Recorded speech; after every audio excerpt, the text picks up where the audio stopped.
السلام عليكم ورحمة الله وبركاته. وعليكم السلام ورحمة الله وبركاته. What's going on, Habibis? I'm Siraj Hashmi. I'm Jay Kobbe. And we're the Habibi Bros, and we did not plan us both wearing the exact same shirt right now, but alas, we are here wearing the exact same shirt. Jay, I gotta say, you look really good in that shirt. I know you do too. I mean, gray's your color. I don't know if we already introduced the show. This is a Habibi Power Hour. Did I already say that? I'm not sure. You got distracted by us wearing the same shirt. I got distracted by just those big, beautiful eyes of yours, Jay, and that acid tongue. the acid tongue. Wait, what is it? Is it Norm Macdonald says the acid tongue Arab? I can't remember, but whatever. It doesn't matter. Whatever you do with that acid tongue, it makes all the mommies scream, specifically Fuzzies and Carl's. So I know, I love them. Yeah, so this is Habibi Power Hour. That means it is a power hour. So if you are drinking something on the show, we usually have a few buzzwords, essentially, and 100% being some of the major ones. Jay, what are you drinking right now? Well, I just finished my my scotch, and now I'm off to a vodka drink that I made before the show. So it's just vodka and lemon. That's it. I did put 2 it lemons in a tumbler? And vodka. Well, because I wanted to shake it, and I didn't bring my shaker with me when that looks like a sippy cup, Jay. That looks like a sippy cup. So Habibis are so glad that you're. Oh my god, I honestly both love and hate that Spencer's back, because he comes back and throws up these random ass images. This one being Jay when he had hair, Jay when he was going bald, and eating cake. And eating cake. No, Jay, that I got cake all over my face. I mean, it was there when I was a baby. It was my first birthday, and there was Jay. A cake was it face first? Jay, it had to be, what type of cake that was. Tell me. It's ass cream. There was ice cream. It was ass cream. There was ice cream cake. No, it's actually legitimately crazy when I see photos of you with hair. It's just there was a time in my life, Jay, for sure, where I didn't actually. I shaved my head but I never like did the full, like I buzzed it like on zero, but I never shaved that. There's one day we should do that. Yeah, we should. But it'll never grow back, so I have to basically be I know. It would be really, really bad if that happened, because it's always a risk if that's what you want to do. But maybe we could do it when I finally wax your chest hair. Yes. Maybe not. But do you think I think Emily would kill us. Probably. I'm sure she'd just kill me just based on, having my chest waxed live on stream, which you could, if you're already subscribed to our locals, like if you're a supporter, which we actually have like the stream set up on locals this time, which I'm like really excited about. You want to know why, Jay? It's because I didn't set it up myself. Right. I mean, you tried last time, but hey, knowing us, we just boomer this shit. I mean, if you didn't check the Rumble thing, because I set the Rumble key up for the stream, we wouldn't have had the Rumble up. So we boomer it all the time. It's just our thing, man. It's just what we do. Man, we have a jam-packed show. We got so many things to react to. So let's get to it, shall we? First of all, World Economic Forum is happening in Davos this week. We actually, to our surprise, and we should, normally we should be expect some of the things to come out of Davos to be, kind of run-of-the-mill, globalist, elitist, climate change is, killing us all. We need to do something about it. But this year offered something different, and it offered it in the form of Javier Milei, or is it, how do we pronounce his last name? It's Javier based ass eater. He is our Argentina's star statement. He's eating everyone up in Davos. And it was really funny. Of Davos. a lot of people were shocked that he was actually going to go up there and speak, but he went up there and just did the most base thing ever. He basically just shat on it. So we have this, what is a 23-minute long speech. We are not going to watch the whole thing, but we are going to. There's some excerpts here, and I'm hoping that if it's either Ben or Spencer, no, it's me. You, Jay. It's you. So it's you running. Okay, yes. I want to see where this goes. All right. So I mean, his introduction was based in and of itself. There's like 3 sections in here that are just totally fucking based. So we'll go through it right now through his introduction.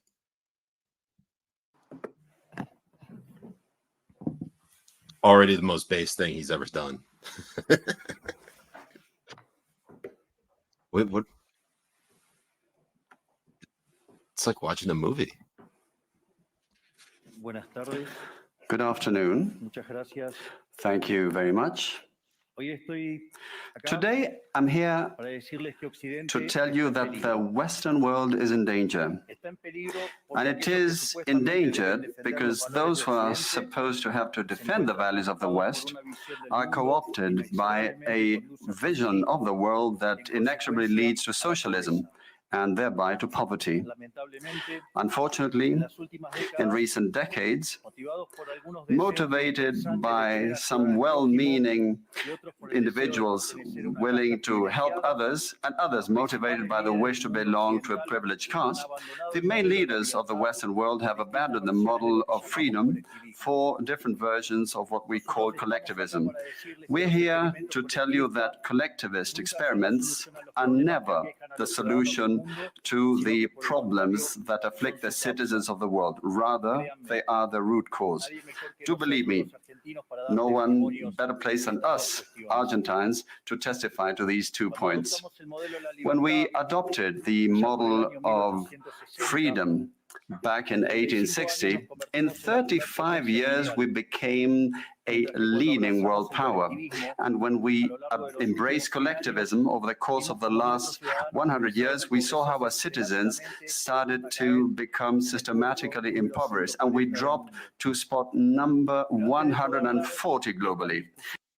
So he was going through that, and this is after the fact that he went in right when he went in and got rid of half of the government within Argentina. He got rid of where's our Javier Milei? I know. I wish we had him. I wish we did. Can we like expatriate him and make him like just change the constitution just for this one little instance, just to make him president? I don't care if he speaks Spanish fluently and nothing else. I just want to see what he does with the U.S. government and how he could like completely eliminates like half of the shit that's in there, or more than half. I'm like, that would. What's happening, Jay? Is it? Don't worry. Is it not working? Best time in the history. It's working. So socialism. So the next segment is on why the West is in danger. Yes, based on the principle of non-aggression.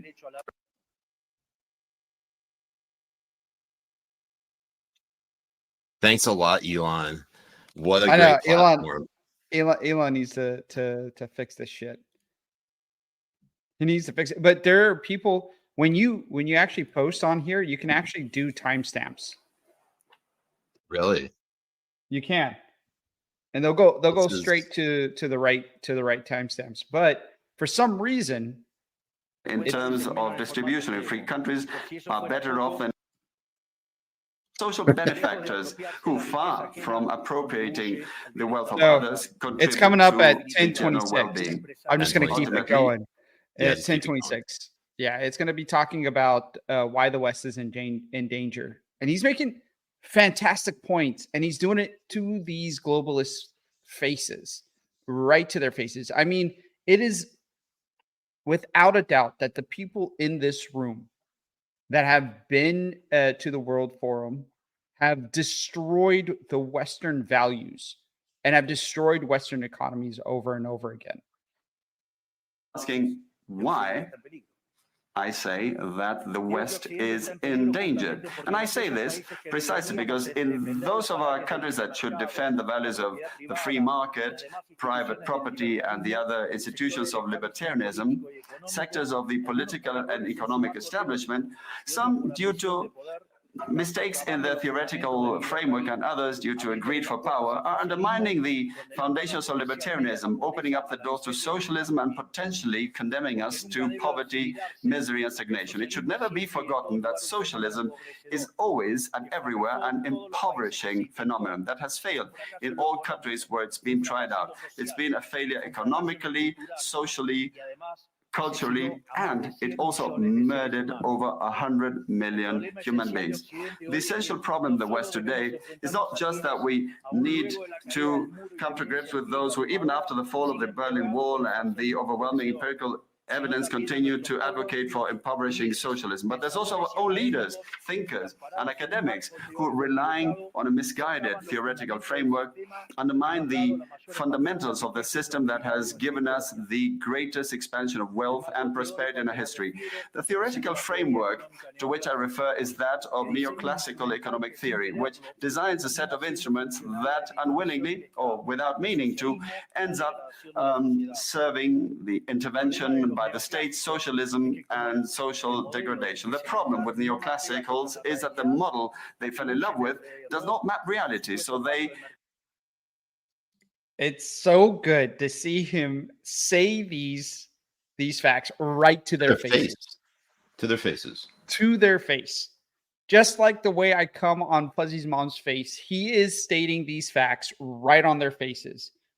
And it is very, very refreshing to see somebody at the World Economic Forum stating these facts to him, because the most you see from these fucking pieces of fuck elitists is talking about hate speech, is talking about how we need to get rid of our air conditions, how we need to combat climate change, how we not talking about what it is that we can do to actually help the most impoverished people in the world and stop shrinking the fucking middle class that is the workhorse of every goddamn fucking economic nation in the world.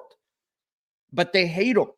They hate them. They put in relegations and they put in policies that will create a smaller middle class, that will hurt smaller businesses, in order to keep their elitist fucking pieces of shit asses up on the top. I mean, so, they go and whine about climate change, and every single one of those fuckers got over to the World Economic Forum on jets. When we knew in 2020 they could just do this fucking piece of shit thing over Zoom, and nobody would still give a shit about it. This is just them over here sucking their own dicks and jacking themselves off. And you have Javier coming over here and stepping on their dicks with high heels on, just stepping on their dicks with his own dick. He's got dicks for feet. It's like George Washington. You remember that video? What I love. On Rumble, Jay, you want to pronounce this name on the banner that we're seeing in front of us? What is this? How do you pronounce that? Yalik Madik. You lick my dick on Rumble. Says, lick my dick. And it came as a Rumble rant for $69. Nice. Very nice of you. Very, very nice. Very, Thank very you. nice. You lick my dick. I mean, if you want, I will take the $69 and you can lick my dick. That's quite now we know honestly, now we know what your price is. Lick my dick. Yeah. 100%. And then here's the his other base comment, and he was talking about how collectivism is evolving past economics. Okay. It's on the same unalienable right, just as. See if I get it right. He didn't get it right.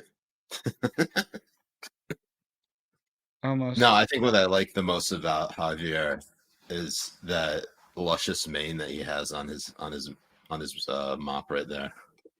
I know, it's wonderful. And also his wife, is pretty fucking hot. Or You know, girlfriend. the person.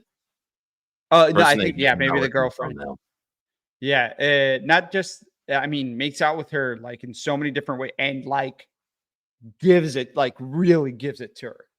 The dismal failure of collectivist models and the undeniable advances in the free world, socialists were forced to change their agenda. They left behind the class struggle based on the economic system and replaced this with other supposed social conflicts which are just as harmful to life as a community and to economic growth. The first of these new battles was the ridiculous and unnatural fight between man and woman. Libertarianism already provides for equality of the sexes. The cornerstone of our creed says that all humans are created equal, that we all have the same unalienable rights granted by the Creator, including life, freedom, and ownership. All that this radical feminism agenda has led to is greater state intervention to hinder the economic process, giving a job to bureaucrats who have not contributed anything to society. Absolutely right. Ministries of women or international organizations devoted to promoting this agenda. Another conflict presented by socialists is that of humans against nature, claiming that we human beings damage the planet, which should be protected at all costs, even going as far as advocating for population control mechanisms or the bloody abortion agenda. Unfortunately, these harmful ideas have taken a strong hold in our society. Neo-Marxists have managed to co-opt the common sense of the Western world, and this they have achieved by appropriating the media, culture, universities, and also international organizations. The latter case is the most serious one, probably, because these are institutions that have enormous influence on political and economic decisions of the countries that make up the multilateral organizations. Fortunately, there's more and more of us who are daring to make our voices heard, because we see that if we don't truly and decisively fight against these ideas, the only possible fate is for us to have increasing levels of state regulation, socialism, poverty, and less freedom, and therefore will be having worse standards of living. The West has unfortunately already started to go along this path. I know to many it may sound ridiculous to suggest that the West has turned to socialism, but it's only ridiculous if you only limit yourself to the traditional economic definition of socialism, which says that it's an economic system where the state owns the means of production. This definition, in my view, should be updated in the light of current circumstances. Today, states don't need to directly control the means of production to control every aspect of the lives of individuals. With tools such as printing money, debt, subsidies, controlling the interest rate, price controls, and regulations to correct the so-called market failures, they can. The guy turned Chinese there because he was like, yeah, I heard that too. He said regulations. Regulations and regulations. This is the most racist World Economic Forum translator that we could find. They did it to make Javier Milei look more racist. As more, he's not racist at all, but they're gonna try. I mean, he's gonna have a fucking target on his back after coming up. He's got pretty much the spotlight on him. Absolutely, they've been trying to call. They tried to call him like Trump. They said like Trump, like politician, got elected as president to honestly, Argentina. that's not even. That's honestly a compliment to Trump and an insult to Javier Milei, because Javier Milei has actually done more to get rid of deregulation and big government in Argentina than Trump has done in the United States. So, and that's undeniable. Like you can't deny it. Yeah, Javier Milei is who we wish Trump would be. I'm he with you 100%. He went to Davos before. Didn't he go to Davos before, Jay? And basically, Trump went to Davos. And he kissed everyone's ass. He went to Saudi Arabia, kissed everyone's ass, kissed the king's ring. Come on, dude.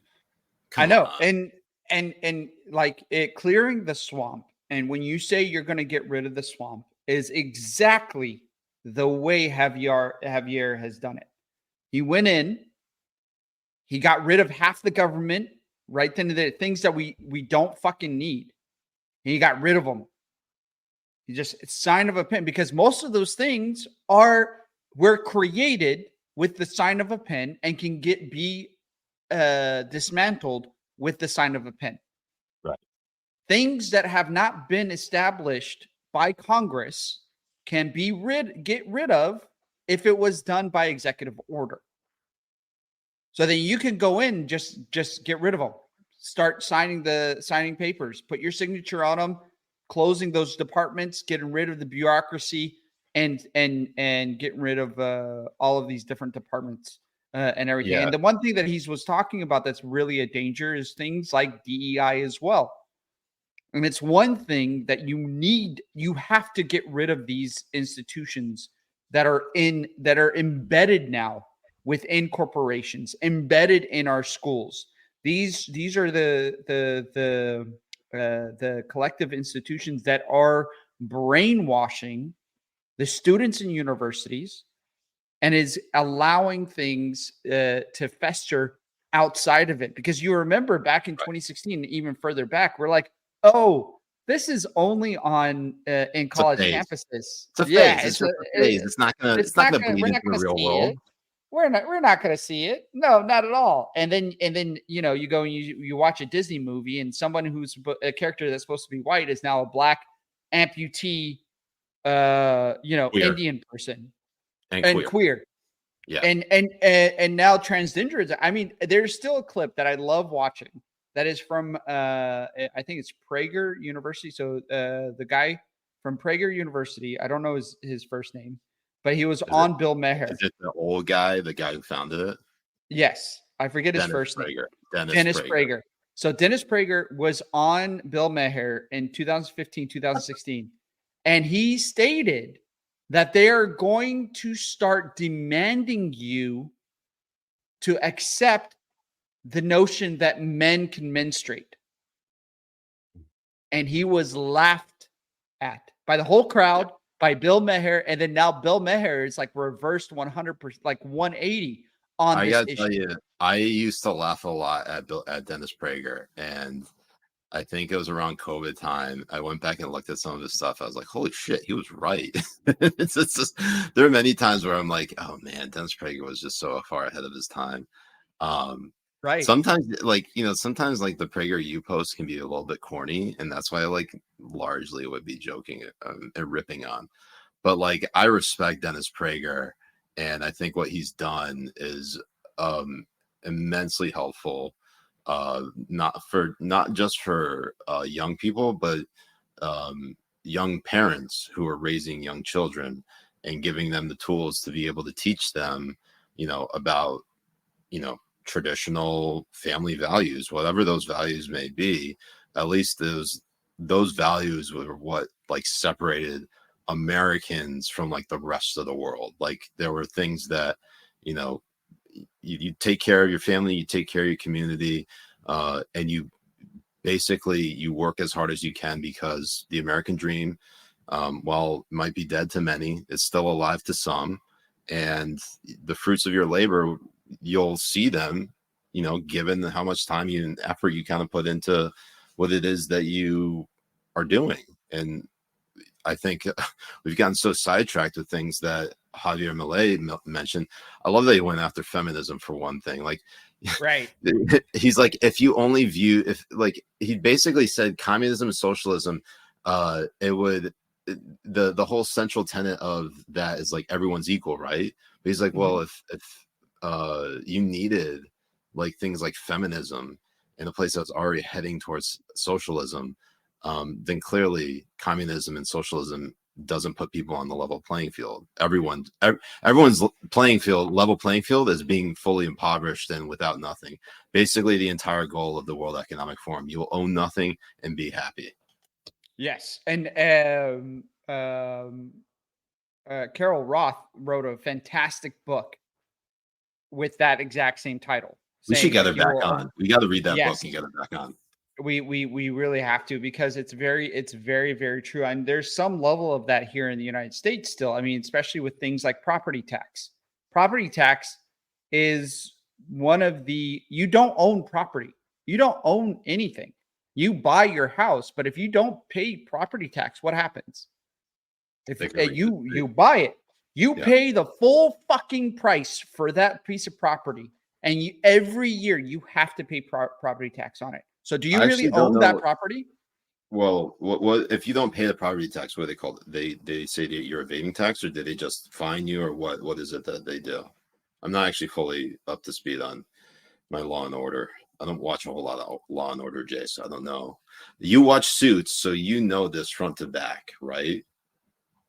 Yes. So they'll they'll go in, they'll call you an asshole, and this be, God, we need to get this goddamn paper, goddamn sign, and you don't come back here until you goddamn get it done. They love saying goddamn a lot. I don't want to see like what happens. Oh, are you talking about Suits?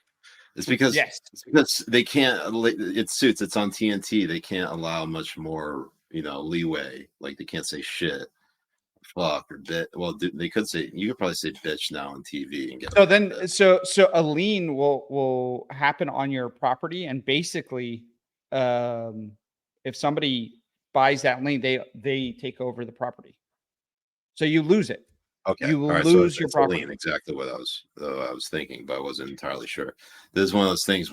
This is the type of knowledge you don't get when you don't watch Suits. So everyone, this is like the biggest endorsement of Suits. Which, oddly enough, Jay, I'm surprised you watched that show, given the fact that Meghan Markle is like co-starring in it.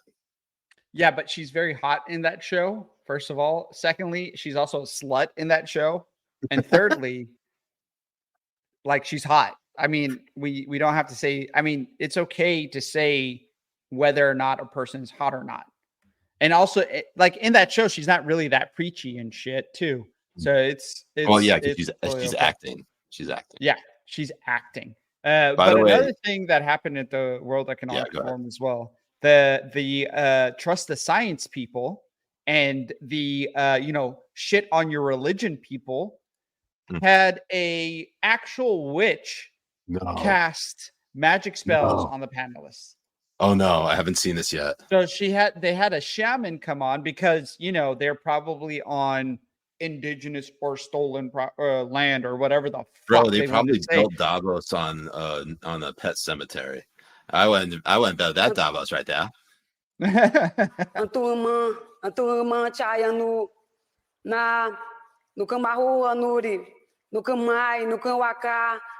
Na anuri no yuyua na wahon shina vupan ke tu shina shavawaki shina mukikirani tsai shavakirani tsai mukikirani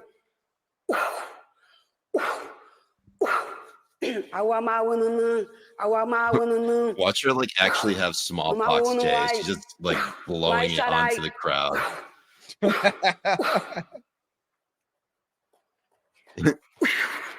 You get some smallpox. You get some smallpox. You come blow me, baby. Jay would be the only one who's like, I don't care if you got smallpox. Still would. But these are the same people that shit on. These are the same people that will shit on your religion, that will shit on Christianity, that will shit on like you're big white man in the sky type of thing, and then they have this type of bullshit coming in there and fucking blowing on their foreheads and trying to do a prayer for them.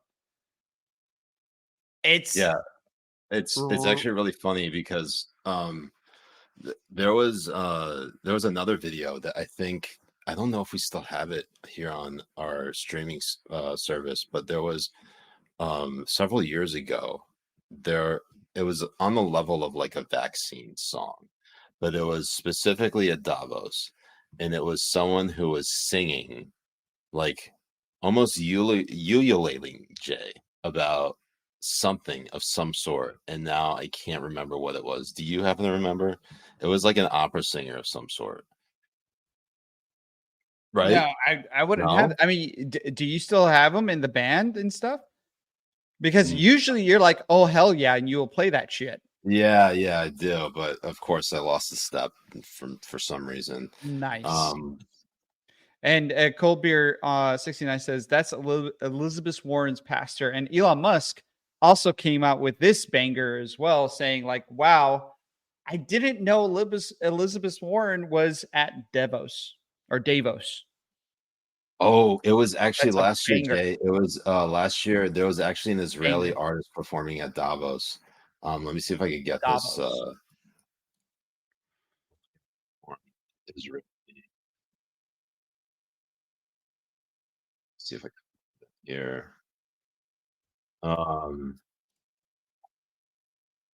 It's gonna be something where I'm gonna like pull up this Yahoo article, and there's gonna be a ton of like ads and shit, and then I'm gonna try to share it right now as this whole thing started. Look, Jay, it's you cooking, ready to eat an ass. See what we can do here. All right, look at all that free advertising you're getting.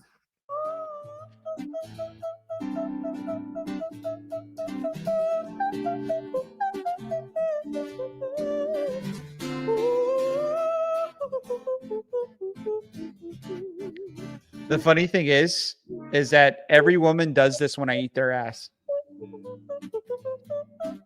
So do you, Jay, when I eat yours. Like a flower or tree, I'll throw my head back and sing,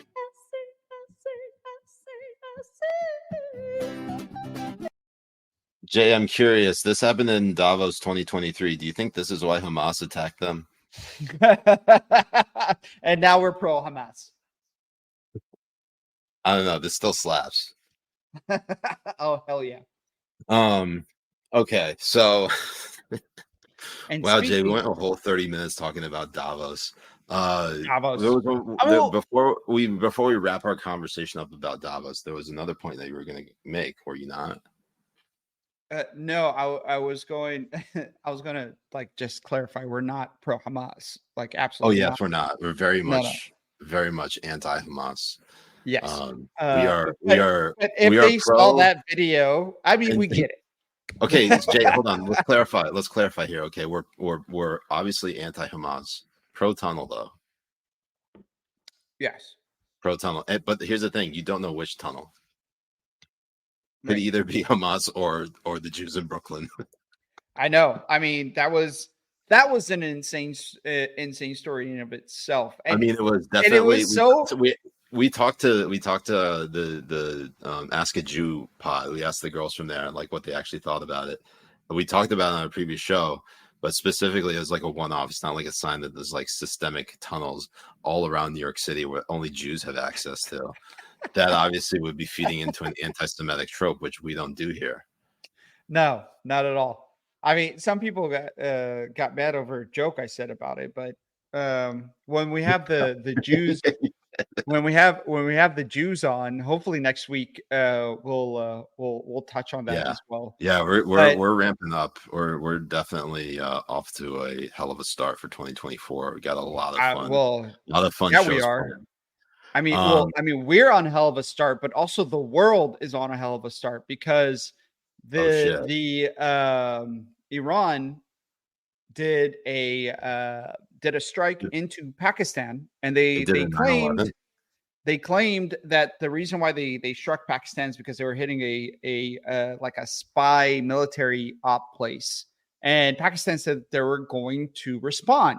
So Pakistan launches strikes inside Iran as well. So 2024 has zero chill. Like that's what we're gonna have to throw this up to, because I mean, Jesus Christ, we're still not even a month into 2024, and we already have multiple wars starting, especially within that area. I mean, more power to them, because I mean, no offense, Siraj, but yeah, because I mean, I don't care about Pakistan and Iran fighting each other, and hopefully we stay out of it as much as possible. And the only thing I really do care about is Pakistan taking as many Iranian mullahs and Islamic. Bro, think what a plot twist that would be. More than anything, it's not the Americans or the Israelis who come and basically free Iran. It's the Pakistanis. Oh, can you imagine?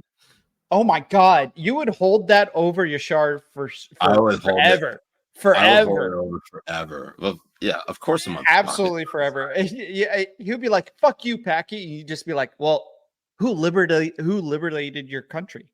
Yeah, and he gives me so much shit because I don't tweet enough about Pakistan.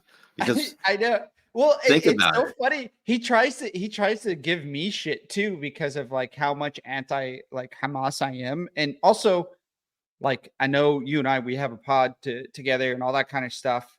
But my views on Islam as well, and my views on Islamic extremism, and to the broader point, the Arab world almost in of itself too. I mean, Jordan, Syria, Lebanon. These are like horrible places for you to want to go and live in. I mean, like, and that's give you an example. Lebanon, that's just like normal daily life. Right. I mean, in Jordan, they would somebody set a woman in flames, set her in flames because she rejected his wedding proposal. Yeah, marriage proposal. And in Lebanon, before the civil war, it was actually one of the best places within the Middle East. I mean, people talk about it all the fucking time. And then we had the influx of like Islam getting into Lebanon, and you want to talk about a caste system. They implemented a caste system within the politics of Lebanon and destroyed the whole fucking country. Destroyed it. And Jews had to fucking flee Lebanon as well. Like Jews couldn't stay in Lebanon because of that. And a lot of that is because also the influence from Iran and Saudi Arabia. Yeah, so actually, and we'll probably do this collaboration in the near future, but I had the pleasure of meeting Dr. Dr. Gad Saad. He's a professor up in Montreal.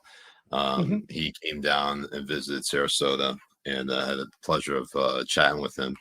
He is he's a Lebanese Jew. And when he was born in Lebanon and he fled the country, he's in his late 50s right now, fled the country for Canada. So did his wife. And he was saying to me that there are only 30 or 40 Jews that are still in Lebanon. And what I think to myself is like, wow, they're still there for all this shit. I know it's so insane to watch. Do you know what we call Lebanese people who go to Canada instead of the United States? We call them losers. We call them fucking losers. I think they're losers. And it's so funny because I actually have uncles who are in Lebanon and stuff. I'm sorry, they didn't have enough riz like my dad did to bang an American chick. And I still have family. In Pakistan. On the bright side, they are on the opposite side of. They're like as far as you could be away from Iran. They're out in Lahore and Islamabad.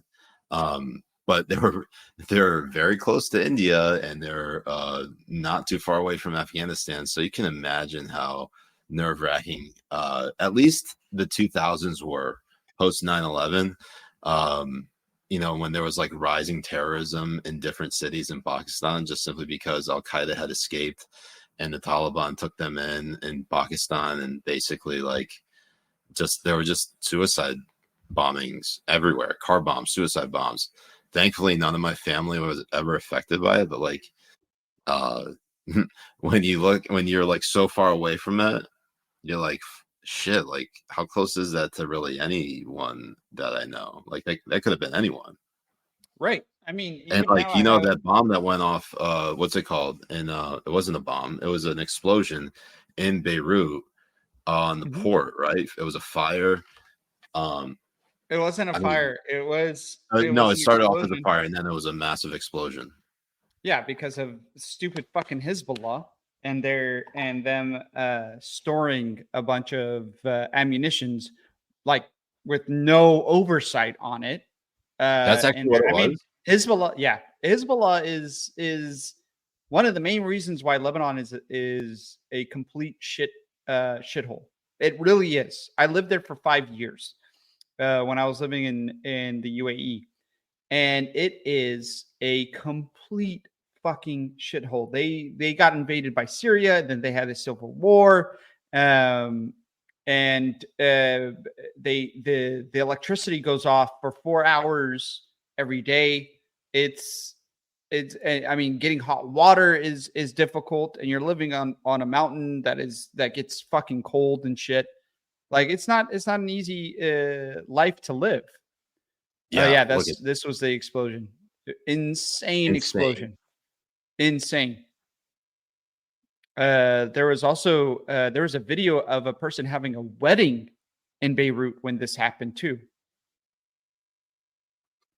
Bro, these are people on jet skis. Bomb. It literally looked like a nuclear explosion. When we all saw this happen, we thought that it was something like that, especially like that initial mushroom cloud that's coming up. It was insane to see everybody. And of course, you go on WhatsApp. The first thing they say is like, "I can't believe Israel just nuked Lebanon." The Jews, the Jews did this. Why would the Jews do this? It's so fucking hilarious. So fucking hilarious. So we actually have I don't know if you already responded to this Rumble rant, Jay. You may have. No, I haven't been looking at There's a Rumble rant. It's not a what's it called? How you say? It's Ralston 812. So it's in your mind, is Lebanon fixable? In my mind, if they get rid of the caste system, so the way politics work in Lebanon is there are different levels within government, and you have to be a specific type of religion in order to run for that government seat. So like the prime minister has to be Muslim, the president has to be Christian, the treasurer has to be whatever other sect. Like it is. Yeah, it's so very stupid, and they're very corrupt. Like they're all extremely corrupt. They put billions of dollars into Lebanon, and they have stolen the money, and nothing has been happening to them. So the bankers and the politicians stole all like everyone's money that they've saved or put in the bank accounts, especially if they put it in as dollars. So if you put dollars in, and there's a lot of people who've done that, and they've done it, to maybe, not pay taxes here and there. Maybe, they wanted to save it in Lebanon in case anything happens where they're living. Hey Jay, I gotta step away. I gotta step away for like 1 moment. Spencer, can you like jump in here? I hear baby like screaming bloody murder. Just want to make sure everything's okay. All right, no worries. So they and you're just in that part of the world, but yeah. So they took all of these dollars out of the bank, and they stole the dollars, and then hyperinflation hit hard, and the banks didn't have the money in order to repay people who want to take their money out. So first they put it in a ration type system. So you can only take $100 out once a week. So that's only $400 a month. This is Lebanon? What you could do. This was Lebanon. Or they can give it to you in lira. And the lira was 1,500 for $1. And then it jumped to 5,000 for $1. But you take it out, you can't go back to the bank and give them 5,000 lira to take a dollar. They won't give it to you because they don't have any dollars left. They're just rationing it out. So you go to the black market, and in the black market, it went up to 150,000 lira for $1. $1 US. From 1,500 lira to 150. So people lost their fortunes. They lost their savings. They lost a bunch of money. They lost so much. It's so hard for me to think how people are living day to day. I still have an uncle that lives there with his children, and it's tough. It really is tough. Luckily, my grandfather there was able to establish himself, but he's on his last leg, and once he's gone, he's leaving as well. Like there's no future in Lebanon right now as it is. I mean, there's a lot of oil that's there right now. They're saying off the coast.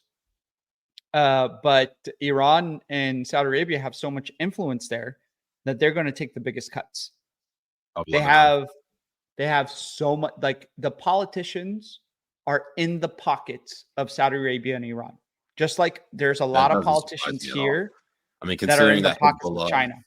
Considering that Hezbollah has such a massive influence in Lebanon, and Hezbollah is a proxy of Iran, it doesn't surprise me at all. Right.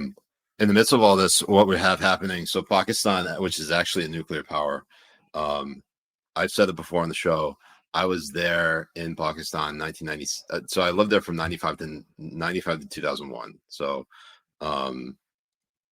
came back to US after 9/11. Long story short, we're targets. We got home. We resettled back in the US. But back in 97, 98, Pakistan and India had like a nuclear test off. Like they literally, like in May of like, I want to say it was either it was May of 98. They basically detonated several different nuclear bombs that they had in like the middle of their respective deserts. And everyone's like, oh shit, we're definitely going to go to fucking war. So what I'm saying here is that was 25 years ago, Jay, at least 25, 26 years ago.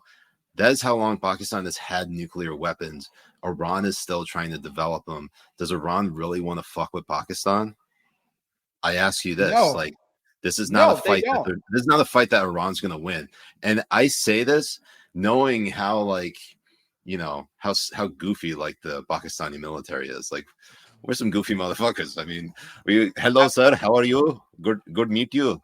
No, but I could actually see something else, Jay. I could see Pakistan and India unite against Iran, which would be something I don't know if I would ever see in my lifetime, because I think both of them are committed to at least ending the Iranian regime because it's been so oppressive for the Iranian people. I think both countries are willing to concede that, even though I think previous to this little skirmish, Pakistan and Iran were very much closely linked. Oh my God. जवान को देखो कि इन्हें pushups लगाना भी नहीं आता। अब देखो इनसे थोड़ा से पुशअप्स लगाने में इनके बम दर्द हो जाते हैं और थोड़ी देर बाद ये हैरान कर देते हैं क्योंकि ये रोने लग जाते हैं। अब दोस्तों इस क्लिप में आर्मी के जवान परेड कर रहे हैं और आप खुद ही परेड को देख सकते हो कि किसी जवान ने आगे मुंह कर रखा है और किसी जवान ने कहीं और मुंह कर रखा है। अब दोस्तों look at them परेड करने का तरीका कितना बेस्ट है। अब दोस्तों आप इस क्लिप को पूरा देखो, कमेंट बॉक्स में बताना कि 100 में से कितने number. This is definitely India though. You could tell it's India. It is. But that's exactly everything of like that's why I can never take like Pakistan and India seriously, because like we're such a goofy bunch.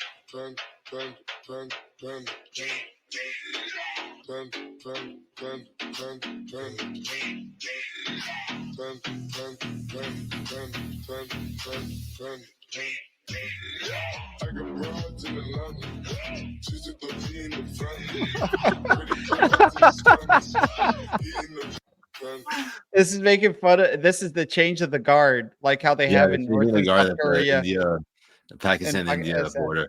I have actually never been to a changing of the guard, but I've seen, you watch. There's literally videos. They do this every single day when they open the border and close the border. Can you go to one of them? Oh yeah, hold on. Changing of the guard is probably some of the funniest, like most over the top military displays. Like the whole feet up, like they're not lying. Look at you, Jay. This is a 20-minute video. 20 minutes. I'm just looking for like a 30 or minute long clip. Like that's good enough. I don't get. Look at that. So this is Pakistan. You could tell by the flag patch, and also how devilishly handsome they are, as opposed to the Indians who all suck ass and are ugly pieces of shit. All right. To be fair, they all look alike. I mean, they all like Sri Lanka, India, Pakistan. They all fucking look alike. All of them. Chai Halib. Bring me my Chai Halib. Jaiwala.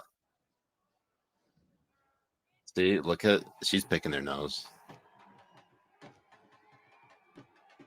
This is all very real.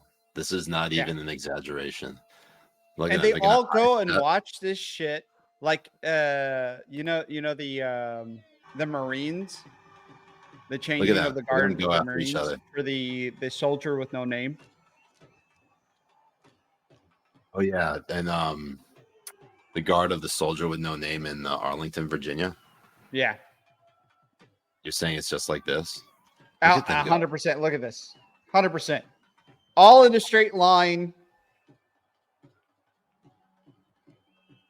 And they're laughing and shaking hands. They're supposed to be mortal enemies. You know, honestly, if the two countries, honestly, there are no good guys in this, because like the Muslims massacred Hindus and the Hindus massacred Muslims over and over again. Like there are zero good guys in this.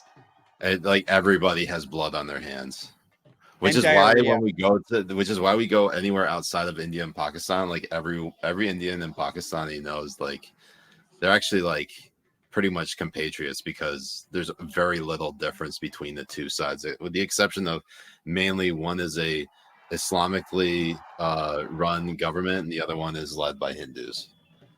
That's pretty much it. Phenotypically speaking, like culture, traditions, nearly identical. Language, nearly identical. The only reason why Pakistan, Urdu and Hindu have different, they sound exactly the same because they are the same. The only thing that's different is the literal alphabet, which is the actual thing. What is this? Pakistan that's doing actually that's impressive. That's India, of course, because Pakistan would have hit each other in the face. No, that can't be India. No, it's Pakistan. No, that's definitely Pakistan. How dare you, Jay? I should issue a fatwa on you. Okay, so yeah, Pakistan all day. Well, this is like the first time we talked about Pakistan in a long time. Right. We should send this clip to Yashar and tell him to go suck a dick. Yeah. Look at how fiendish they are. I mean, we could also tell him if he wants to continue this spat he has, just call your uncles and tell them to nuke Iran. Yeah. Actually, he should have thought about that years ago. I don't know what he's been waiting for. Was you scared of nuclear weapons? Ooh. Speaking of the military, we actually have this Space Force commander who has testified to Congress about the ongoing Marxist-inspired efforts to subvert and weaken our military and broader American society. I don't know if anyone else has seen this, but it is absolutely fucking damning to what's happening in the military. Space Force isn't even a decade old, and then we already got a scandal. I know. Good morning. My name is Matt Lohmeyer, and I'm an Air Force Academy graduate, former F-15C fighter pilot, and was lieutenant colonel and commander in the Space Force. In 2021, I was fired from my command for writing a book trying to reverse the trend of the overt politicization of the uniformed services. Specifically, I criticized the military's diversity, equity, and inclusion trainings, which at my own base were illegally occurring despite an executive order from the commander-in-chief. The diversity, equity, and inclusion industry is steeped in critical race theory and is rooted in anti-American Marxist ideology. I watched DEI trainings divide our troops ideologically and in some cases sow the seeds of animosity toward the very country they had sworn an oath to defend. Before writing that book, I submitted a formal written complaint to the Space Force Inspector General's office detailing that such violations were occurring, including illegal race-based discrimination, but my complaint was never investigated and was later dismissed by then Lieutenant General Stephen Whiting, whom the Senate just confirmed for his 4th star. After 2 months, I received a written dismissal of my complaint from General Whiting. Personally, I have always advocated for a non-political military work environment. Today, I'm here to testify about the ongoing Marxist-inspired efforts to subvert and weaken our military and broader American society. We often refer to these efforts as wokeism, but it is also a culture war. Yet even in this committee, there are differing views about whether there is such a thing as a culture war underway. Some members of this committee have been outspoken critics of DEI initiatives to include CRT, drag shows on military bases, trans activism, LGBTQ pride celebrations, and woke military recruiting videos, all things that are visible components of an ongoing culture war. Ranking Member Garcia, as he just mentioned, on the other hand, and asserted as recently as 2 weeks ago, says that the culture wars are quote-unquote phony and are merely a political talking point of Republicans.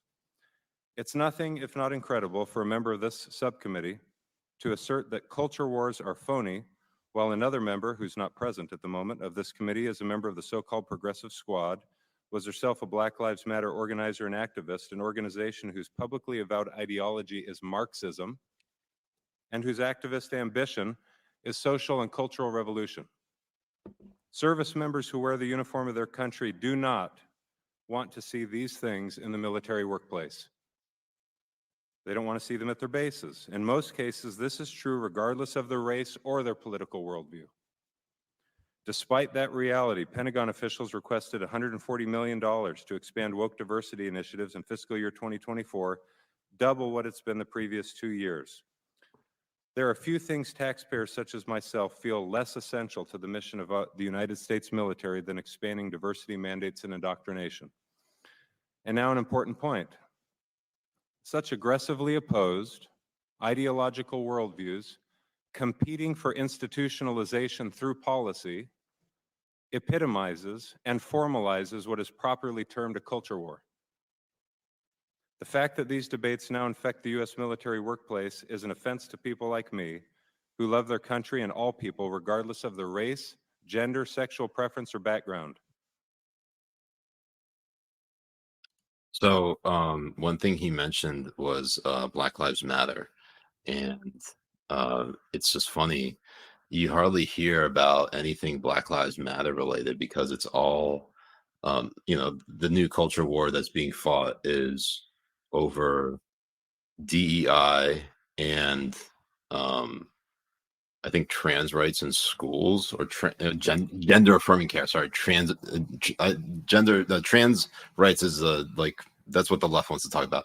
Gender affirming care is what like the general public, like the neo-libs, the center left people, the people who actually run shit want to talk about.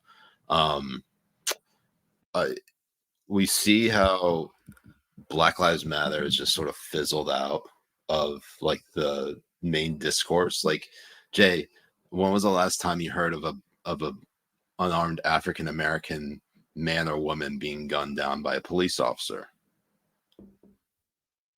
When was the last time you heard of it? It's been a while. It's been a while. It has been a while, and I don't think a lot of people have really thought about this. It's not like it. I would imagine it's not like it's something that is no longer happening. I'm sure it's probably happening still, or it's no longer happening, which is why they're not reporting on it. Because why would they? This is like a golden goose for the media. They love talking about unarmed Black people getting shot and killed by white police officers. It helps further drive a wedge in a race war and drives ratings and, gives Black Lives Matter more donations and therefore more powerful. Like they just line up their coffers. Patrice Cullors, the former Black Lives Matter, like president. I don't even remember what her title was, but she had $1 million homes and had like 3 of them. Like, it's a fucking grift. It's a neo-Marxist grift. All of them are grift. And it's really funny because it's like you say it's a neo-Marxist grift, but they relish in capitalism. They relish in taking advantage and the advantages and opportunities and the opportunity to enrich themselves because of capitalism, while they spew these different ideologies, just like Hassan Piker does as well. So glad. I'm so glad. Hassan Piker. Jay, what the fuck is going on with Hassan Piker? Well, it's always it's the same thing with him, no matter what, is that he is a fake communist that uses the retard tankies to enrich himself and within capitalism. While he did something even particularly egregious this week, did he not? Yes, he had a Houthi on, and he not only was it egregious, but he claimed that this guy was like Luffy from One Piece.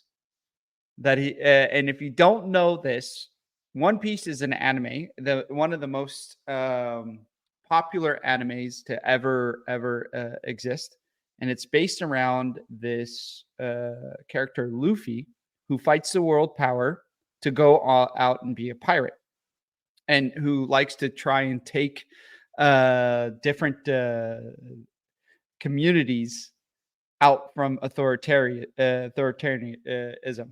It's a great anime. I watch it all the fucking time. But the one thing Luffy doesn't do is attack different innocent trade routes and different innocent companies and innocent people going through through trade and everything. I mean, the whole thing is him looking for the Covenant One Piece and goes and fights other warlords and the military Marines. Nothing that Luffy does has anything to do with what the Houthis are doing. And he had this guy on his podcast. Mm-hmm. And he's trying to humanize Houthis, to shit on the United States for their response against these terrorist attacks. Oh my God. That's honestly like, I can't, that's like Jackson Hinkle level, like simping for like the enemy. Oh, he is a shameless fucking grifting piece of fucking garbage. Absolute piece of shit. And he's just one of those things coward. where he never what's his name? Was it said Hyde called him out to fight him, and Hassan just cowered. Sam Hyde, and he cowered like a bitch. Hassan Piker is a bitch. He's a coward piece of shit. That's what he is. And so he interviewed the Houthi. I think I saw like some talk about like the Houthi Timothy Chalamet. Yes, that's what they're trying to do. And you know what? He's probably going to be on Time Magazine. Bro, he's the next Greta Thunberg. And it's so funny because he tried to portray him like he just wants a ceasefire, and he's for anyone who's with the Palestinians. And then like a day later, he tweeted about how they want to get rid of all the Jews. Or he did a post about how he wanted to get rid of the Jews. Oh my God. It's so funny. I don't understand, some like these socialist streamers who are making a fortune off of the dimes of young, impressionable, avowed socialists. They wonder why they're so poor. And the people who are like saying you got to tax the rich are literally the rich. Right. Like, is that an admission of guilt? Like they're actually that they're that sort of like they're that guilty that they have so much money that they have to basically say, please punish me. No, but he doesn't even go that far, because he doesn't believe that he is exactly the type of person that he riles against. So we have a clip, actually, don't we, Jay? No, we have a post here. So the tweet here he's like, I love when libs present themselves as intellectually superior to conservatives or empathetic, and then just go on a racist rant about how a 19-year-old Arab dude from Yemen is a fan of child soldiers and slavery when he never said anything of the sort. How dare I humanize him? The Houthis actually have slaves, human slaves. They've implemented human slaves and sex slaves. And he's talking about how dare he empathize him. And then I came in with a tweet like exploiting a child terrorist for your dumb fuck retarded tanky audience to make money. Capitalism is undefeated. Nice. Beautiful. It's absolutely fucking amazing. It is to some degree exploitation because look, in the same way that I can't comment whether someone is truly evil because I don't know what's in their heart, I can't tell also what someone truly believes because I don't know. I don't know what's in their head. So you can tell. You can say a person is truly evil by the actions that they commit. But doesn't matter. But perceived what evil. So heart. say for example, people calling, say for example, Trump evil. Okay, we have a lot of allegations around him, but the guy is still running for president. It's not like he has done anything so insane to land him in jail or prison. And the reason for that is probably because he has a shit ton of money. So yeah, but they all say he's evil but they say he's evil because of how he governs. Like he didn't get us in any wars. He's trying to build a wall. Didn't really work very well, but try to at least tamp down. He didn't deport anyone like he said he was going to. He did. That's what I'm saying. Like his actions, the perception, though, Jay. The perception, though, is that he was doing all these things, and the libs got mad at him for as they perceived him doing these things, and they continued to call him evil. So if he didn't actually do all these things, and they're still calling him evil, where the fuck does that leave us? No, but it's what I was saying. You can tell when somebody's evil by their actions.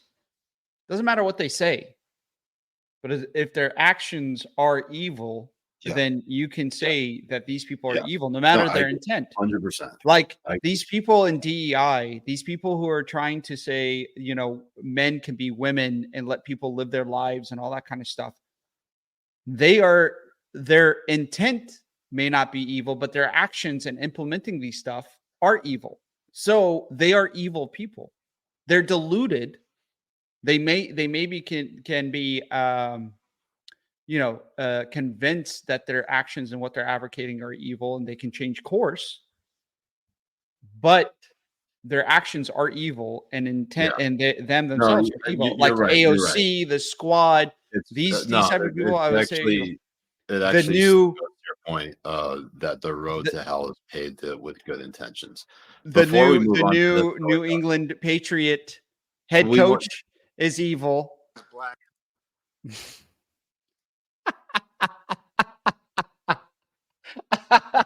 I had to do the segue to it. I had to like just rag onto it. On your Patriots, baby.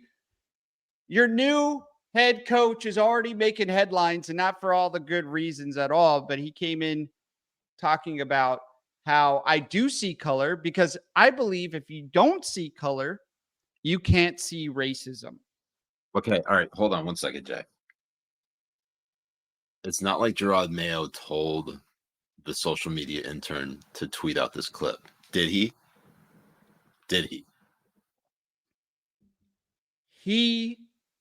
The man said is it himself to a question.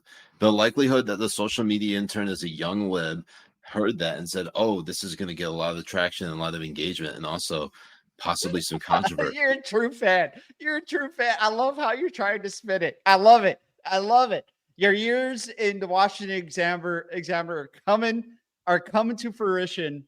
Jay, all I'm saying is that there's more to the story, okay? Your lib-based Patriots. Jay, I don't see this argument. How is it a debate that people don't see color? Of course people see color. What is he? What type of question? You was don't the, see color when you're talking about merit and the best person for the job. So Jamila Hill came in as I give Bob Kraft a lot of credit for making this hire because black coaches with Mayo's experience typically don't get these kinds of opportunities. I give Mayo credit for saying this because a lot of black coaches in his positions wouldn't. What he said is not controversial. It's obvious. Okay. Forgive me, Jay, for agreeing with Jamel here. Okay. Wait. What was Jared Mayo's position? He was inside linebacker. Head coach. What kind of coach was he? What kind of he was an inside linebacker coach, and he also played linebacker. Great. How many inside linebacker white coaches Jay, hold on. were given the opportunity to become head coaches? How many? I probably not many. Okay. Yeah. Probably not a lot. Probably maybe also, one Jay, or two. I give you another thing. Okay. Maybe one. Sometimes it doesn't matter though how much experience you have. This Gerard Mayo has been with the New England Patriots organization for well over a decade and a half. Okay. Maybe save for like a few years where he like took retirement and then like between retirement of playing and starting coaching. Yes, many inside linebacker coaches would not make head coaches. We will see if that experiment works in New England. And maybe it's possible that Bob Kraft and Bill Belichick, who made the decision that they were going to groom Gerard Mayo, they signed him to a deal at the end of the 22-23 season, saying that they were going to have him sort of, they had like a bright future for him. So it was always in the cards that they were going to make him head coach even before Belichick left. Okay. Right. But so what I'm saying, though, she's Jay, saying not many black people had this opportunity, but the reason why he has this opportunity is because people groomed him to become the head coach of the Patriots. But if you all right, so her Gerard Mayo has always had a leadership position in the Patriots organization. He was I think like a 7-time captain. Okay. Yes. He has the respect of the locker room. He also, as linebacker, inside as middle linebacker, and sometimes outside linebacker, he basically was the vehicle to which the defensive coordinator would call plays. So he has to know where everybody is on the field. Are you telling me that that's not like a good? I mean, like he's built those skills. He's been basically working up to this point for the last 15 years, as he was a first-round draft pick by the Patriots in 2008. And how did he get this opportunity? Is because he was given the opportunity to be able to gain the experience to become here. So the notion, but he also proved himself by being actually an exceptional player. So that starts with his own merit. And that's exactly what it is. It started with the merit. It's not because Jerome Mayo is black that they gave him this opportunity, that they positioned him to be able to get there. It's because the merit that he gave positioned him to this. So for him to say this bullshit about color, it diminishes his own merit and effort that he put into it himself. But that's the thing. And then you have people like Jamila Hill. If you go back and play the clip, maybe you'll have a little bit more context here because I don't even know what the question he was asked. I do. Does it just start off with his answer? Because I believe if you don't fucking A, we don't even get the question. Because I believe if you don't see color, you can't see racism. And whatever happens, black, white, disabled person, I've always, even someone with disabilities, I always, for the most part, people are like, when they're young, they kind of make the spot hot. Younger people know what that means. But what I would say is, like, no, I want you to be able to go up to those people and really understand those people. So it goes back to whatever it is, black, white, yellow, it really doesn't matter, but it does matter so we can try to fix a problem that we all know we have. I do see color. Okay. because I believe if you don't see color, you can't see racism. And yeah, if we did not see color, could we actually see racism? Could you?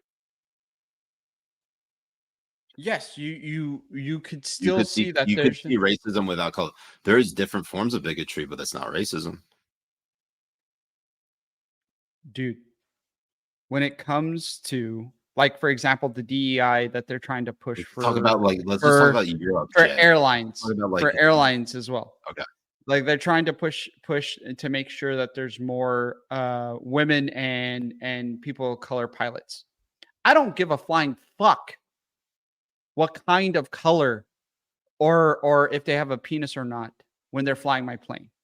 Well, if they're flying your plane, you want they them to should not push Jay, for trying to gain more of a certain group of people based on their color and genitalia.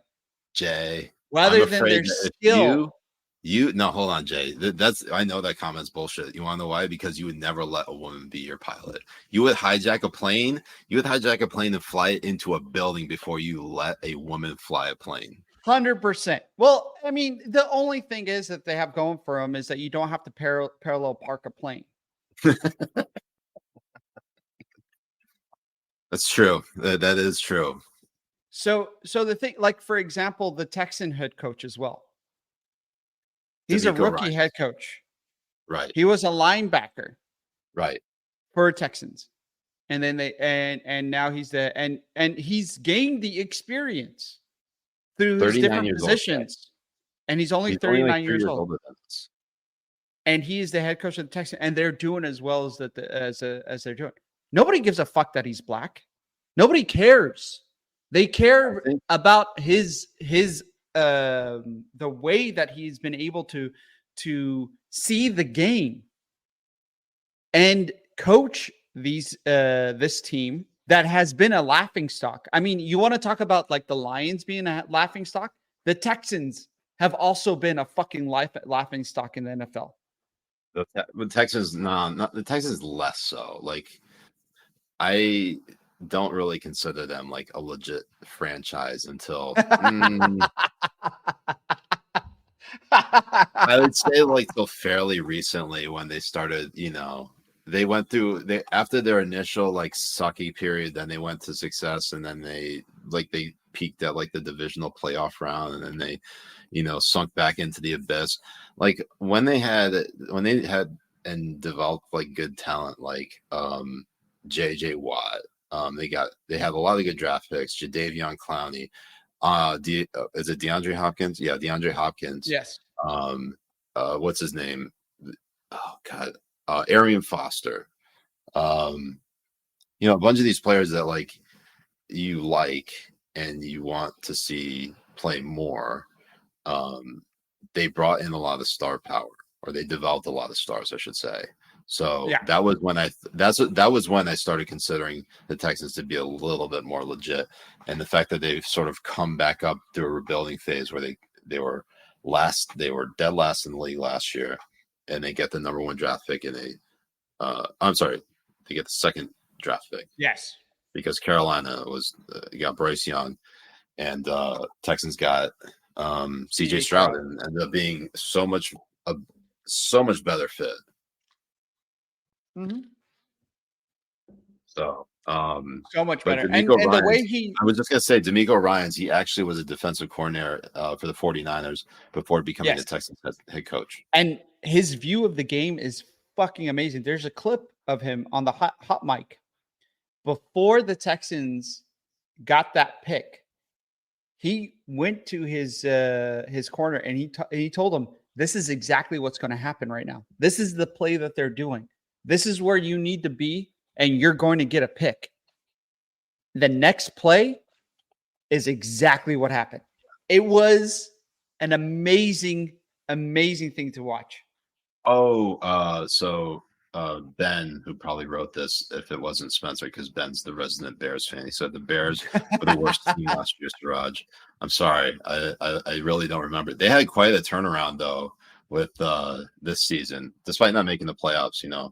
Maybe, just maybe, the Bears might have it together, but any Bears fan will tell you that they don't have it together because while Bill Belichick is still hunting around for a team to land at, the Bears have not fired their head coach, and Matt Eberflus or whatever his last name is.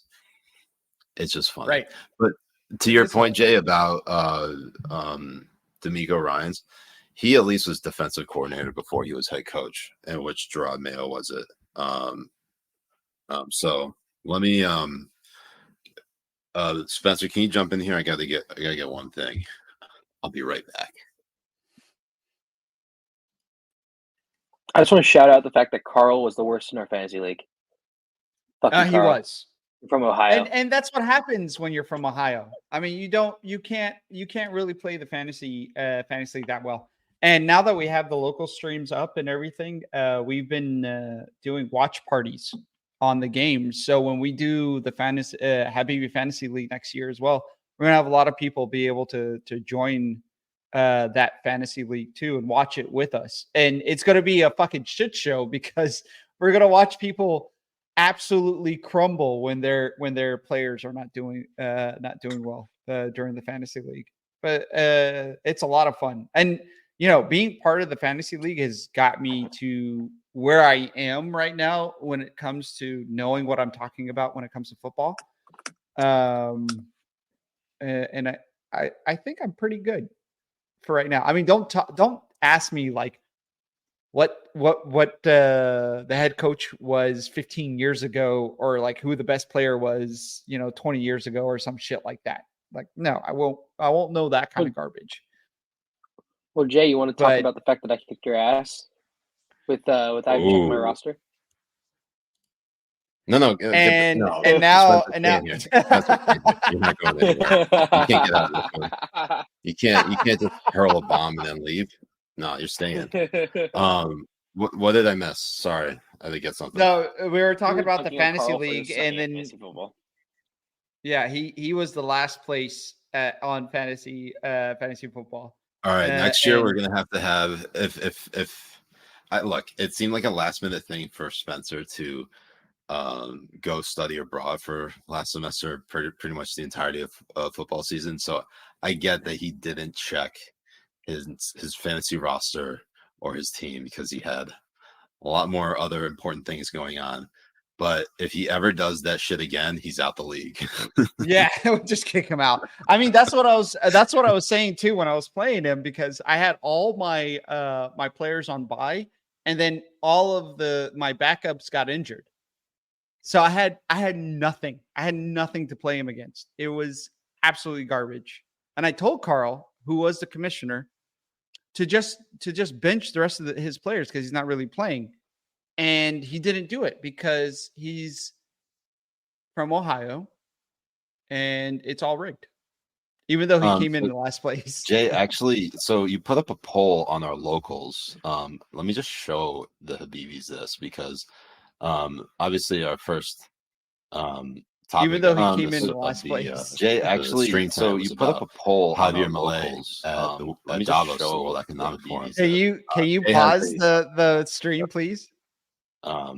Even though he came in the last place. Pause the local stream. Davos, the World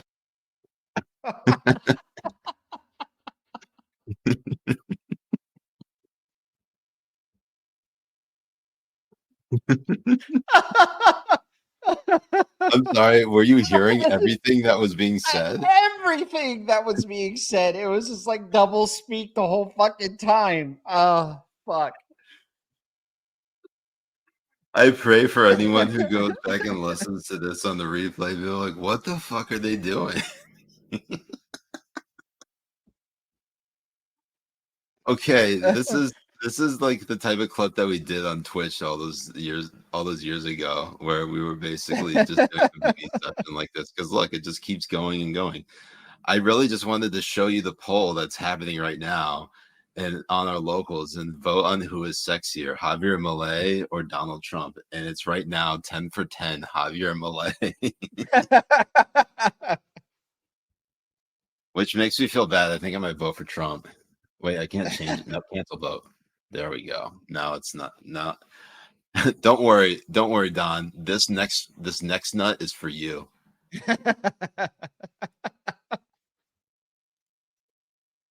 So, I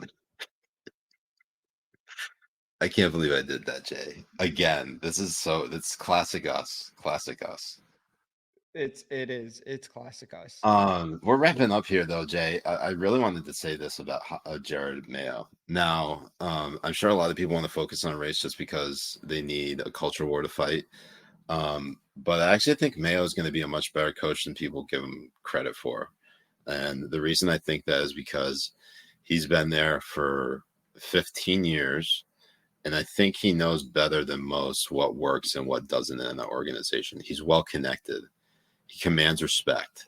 And I think when you have that much respect and you have a great standing in a particular organization, you're going to get players and coaching staff to do what you want.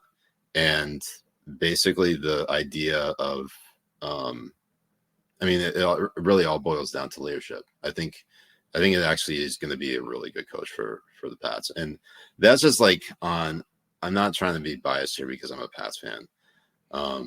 But if I were to look at that, say if D'Amico Ryans, for example, I would imagine it's the same type of situation. He played for the Texans as a player. He knows the city. Okay. He's coached there. Before did he coach there before? He coached at least on the Niners. So he at least has some experience before becoming the Texans head coach. But people love it when their hometown heroes come back. Like if Tom Brady were to come back to New England and be a head coach, welcome with open arms. But he'd never do that because he's Tom Brady. So I'm just saying, people that you really admire and love, you want them to come back because of how well they treated you. Right. I mean, it's also like Dan Campbell as well, who's right now with the Detroit Lions. He played for the Lions, right? He did play for the Lions. He did 2006 to 2008. He played for the Lions, and but not his entire career. I don't think he played for his entire career. No, not his entire career. He bounced around the Giants, Cowboys, Lions, and the Saints. But I think the locker room has a lot of respect for people who've played the game and which is why Belichick in that. Which is why Belichick is such a fascinating case because I think the only football that he played was in college. I think at Navy, if I'm not mistaken. I think. Yeah. Was it that he played in Navy, or was it that his father was? Oh no, he went to Wesleyan. That's right. He didn't even go to Navy. He's just a Navy fan. He is a Navy fan, but I think it's because his father. He's from Minneapolis. Oh, gotcha. Okay, so, that's why it was. And then like for example, like people who've done it for a very long time, like Sean Payton, he was a player before he was a head coach as well. Hold up, Jay. I just had an epiphany. Give me a second. I think something that I just found is a little crazy. All right, Bill Belichick. Look at that. Went to college at Wesleyan. Right? Someone else went to college at Wesleyan. Hitler. No. Wesleyan. Darth Vader. University alums. Let's go down here. Stalin. Somewhere. Let me get to it. Right here.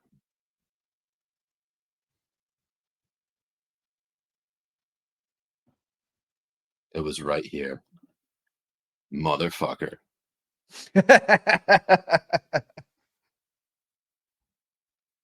I truly thought it was that. Maybe I'm thinking of someone else. Damn it. This is a boomer Siraj moment right here. Yes.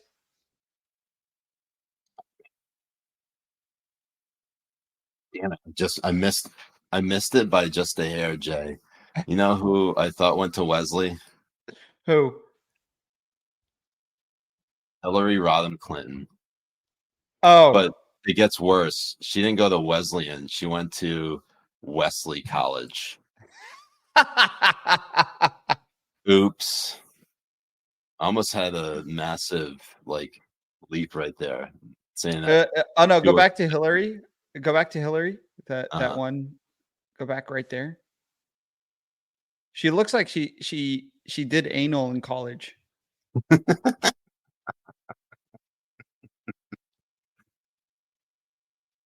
Yeah, I could see that. Yeah, I could. And also my forehead story. She probably gives like really good blowjobs too. It's funny my how forehead theory. Jay, you're probably just starting at urban legend, kind of like how Nancy Reagan is the throat goat. Hillary Clinton's the anal goat for sure. Yeah, totally. So what we're all saying is wood. Absolutely.